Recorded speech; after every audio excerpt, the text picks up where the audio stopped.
Under Article 1, Section 8, the Commerce Clause and the General Welfare Clause specifically gives the federal government certain rights. The rights is not to interfere with everyday life, with education, with our monetary system, or with the distribution of wealth.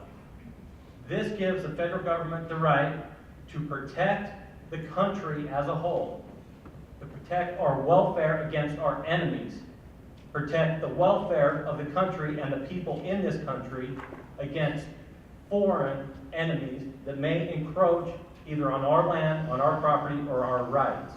This gives us the right to protect the American people and the citizens of this country against invasion from illegal aliens or from other countries trying to pose economic war on the American people. In the United States Constitution, it does state the general welfare of the people. But the welfare is for the country as a whole, not for individuals. It does not give the federal government the right to spread our wealth.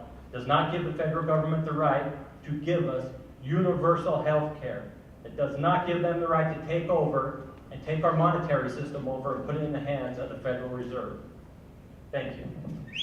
All right, let me start with the welfare clause. The beginning of the Constitution, it says that the general welfare will be promoted and not provided. But in Article 1, Section 8, it does use the word provide. But my interpretation of this means that that applies specifically to the clauses in Article 1, Section 8.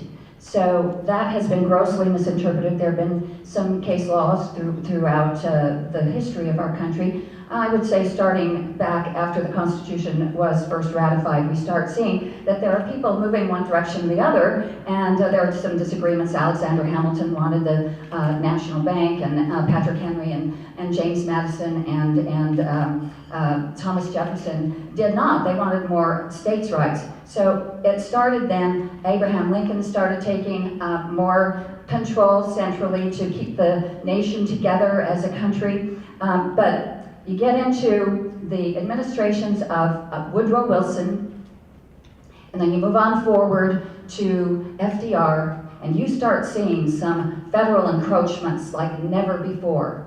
And they start happening with some cases such as the Butler case, Wickard Filburn, which of course told the farmer that that since he had grown too much wheat, he could not sell it because it was going to ruin the economy. So the Interstate Commerce Clause started being interpreted from there on to be grossly an overreach of what the federal government should be getting into. And then finally, the Necessary Proper Clause, well, it has become the Elastic Clause, of course, because now we can interpret it to mean whatever we want it to mean, and that's what the federal government has been doing.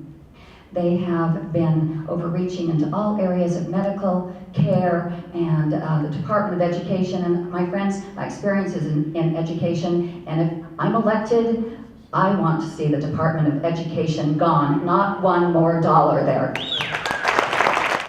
James Madison was the principal author and architect of the Constitution.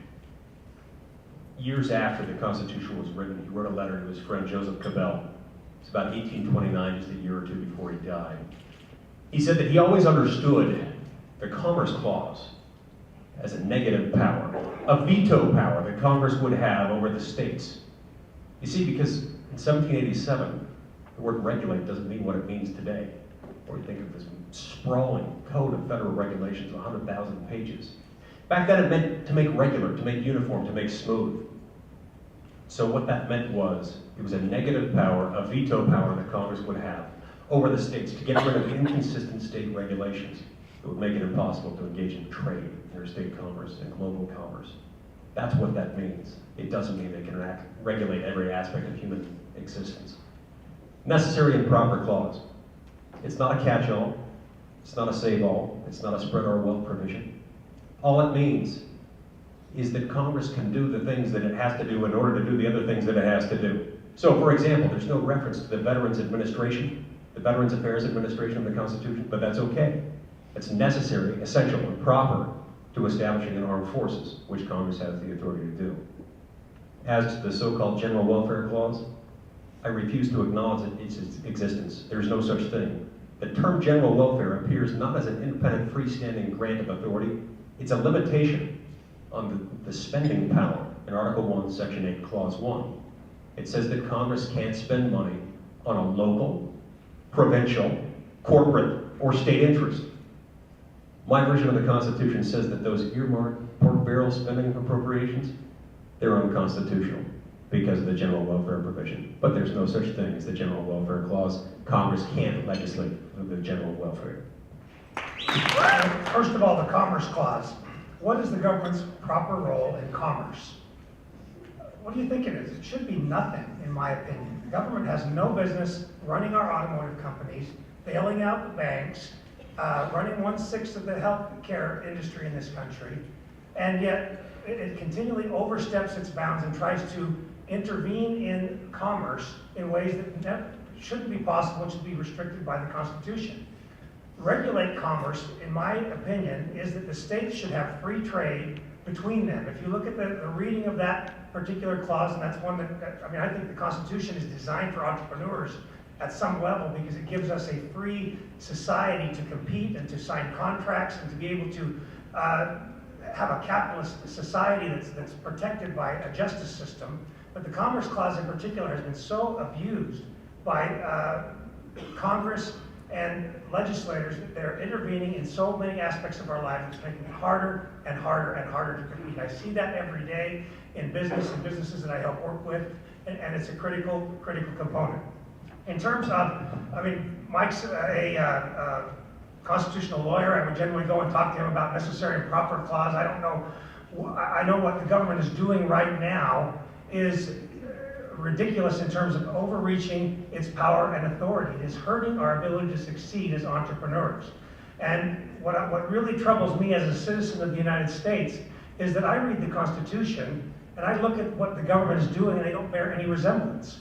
They do not bear any resemblance in terms of the execution of what the executive branch of government is doing, what the legislative branch of government is doing. That's why we have the Bill of Rights, to protect us from all of those clauses in Article 1, Article 2, Article 3, because the people were afraid that government would become like a king, like a monarch. And in terms of general welfare and the uniform clauses in the Constitution, I think it means it has to be applied to everyone.